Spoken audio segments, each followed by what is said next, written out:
हाकिम साहब सरकारी कार्यालयहरूमा यो राष्ट्रिय गान बजाएको सुनिँदैन, यहाँ चाहिँ किन व्यस्त गरियो? विद्यालयमा त सुन्दै आएको हामीले त।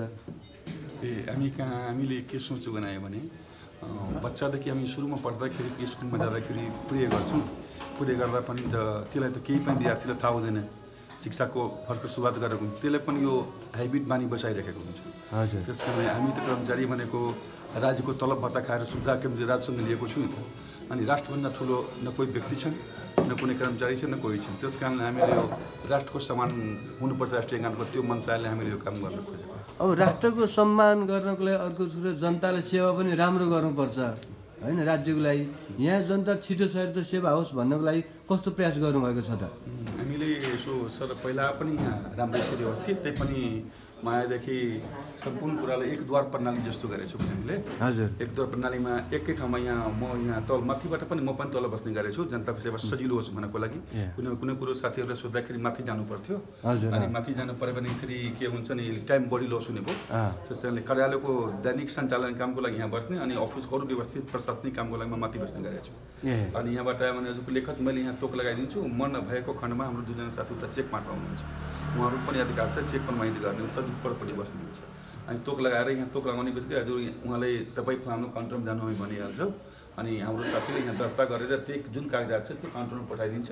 त्यहाँबाट सेवा भएको काम सकिएपछि हाम्रै कर्मचारीभित्रकोले सबै गरेर फेरि जहाँबाट सेवा सुलभ छ यहाँ आएर यहाँबाट हामी गर्छौँ। हजुरको अर्को कुरा के गरेको छु भने जनता उता बसिराखेको हुन्छ, अनि के उहाँले थोरै टाइममा अप्ठ्यारो नमानोस्, बोर नहोस्, झन्झटिलो नहोस्, त्यस कारणले अलिक बस्ने कुर्सीहरू पनि मिलाएर त्यो एउटा टिभी पनि राख्दैछु कि केही टाइम पासमा मान्छेलाई अप्ठ्यारो नहोस् भनेर।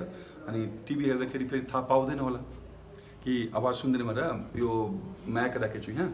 अनि म्याकबाट तपाईँको काम सकियो 2 नम्बर काउन्टरमा आफ्नो कागज लिन आउनु होला भनेर त्यो पनि काम गरिराखेको छु हामीले। सजिलो पर्यो त्यो गरेको छ। हजुरको बाहिरपट्टि नागरिक बडापद पनि राखेको छु हामीले फेरि, अनि सबै कुरा त्यो अनुसारले पनि गरिराखेको छु। अनि बेला बेलामा हामी सबै कुराको जानकारी पनि गरिरहन्छु कि मोटामोटी।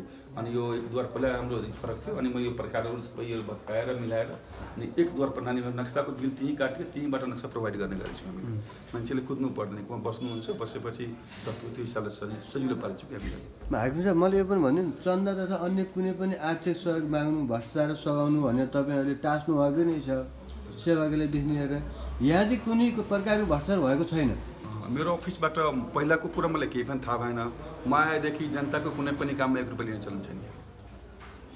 यदि त्यस्तो लिइहाल्यो भने कस्तो कारवाही हुन्छ, के छ? कारवाही त जो कानुन विधिसँग हुने कारवाही हुन्छ त्यो गर्दै गर्दैन। हाम्रो साथीहरू सबैले कसैले पनि लिँदैन। हजुरले त्यसको बुझ्दा पनि हुन्छ। यहाँ नापी कार्यालयमा जनताको राजस्व बाहेकको अरू सेवामा कुनै पैसा लाग्दैन। अहिले एउटा के छ भने सर अलिक विशेष बढी शुल्क लिन्छन् अमिनले। एउटा एकैछिन गएर 15-20 मिनट नापेको पनि 5,000 10,000 रुपियाँ लिन्छन् भनेर भनिन्छ। अब आम मानिस सर्वसाधारणलाई सहज होस् भन्नको लागि सुलभ मूल्यमा पाउने व्यवस्था सही छैन त के छ? त्यो त राजस्वतिर जान्छ त भइगयो, त्यो लिँदैन त्यसमा। अब व्यक्ति आफ्नो मनले कोही गरेर डाक्टर हजुर कोही गरेर कहीँ चल्छ कहीँ जान्छ त त्यसको जिम्मेवारी त हामी हुँदैन होइन। त मलाई बजेसम्म यहाँबाट आएर तिमी यति लिनुपर्छ भने हामीले भनेको छैन, दिँदा पनि दिँदैन। कसैले आफ्नो हिसाबले प्राइभेट प्लानिङ गराउँछ, केही काम हुन्छ, त्यसको त हाम्रो विषय सरकारको विषय नै भएन नि। त अफिसियलमा चाहिँ त्यो लाग्दैन। अफिसियल रूपमा लिनु पर्यो भने चाहिँ कति शुल्कमा चाहिँ सुविधा पाइन्छ? पालिका अनुसारको लेखेको छ। अनि हामी 1 हप्ताभित्र करिब प्राविधिक पठाइदिन्छु फिल्डमा। भने त्यसो भए आत्तिनु पर्दैन, यहाँबाट पर्दैन। 1 हप्ताभित्र प्रायः जस्तो हाम्रो गएको हुन्छ। अनि कामको कार्यालयको फेरि कलिक बढी भयो भने त अलिकति टाइम पनि लाग्छ होइन। जस्तो हजुरको यहाँ हुन्छ पुरानो हाम्रो साबिक गाउँपालिका अनुसारले राजस्व लिने गरेको छु अहिले। त्यसमा हजुरको हाम्रो कर्मचारी 12 जना छ फिल्ड जाने। अनि एकैजनाको 2टा ट्रेन एक दिनमा परेपछि त अलिक गाह्रो हुन्छ नि त। त्यो हिसाबले सजीकरण गरेर म्याक्सिमम् 7 देखि 15 भित्रमा काम तामिल भइसकेको हुन्छ।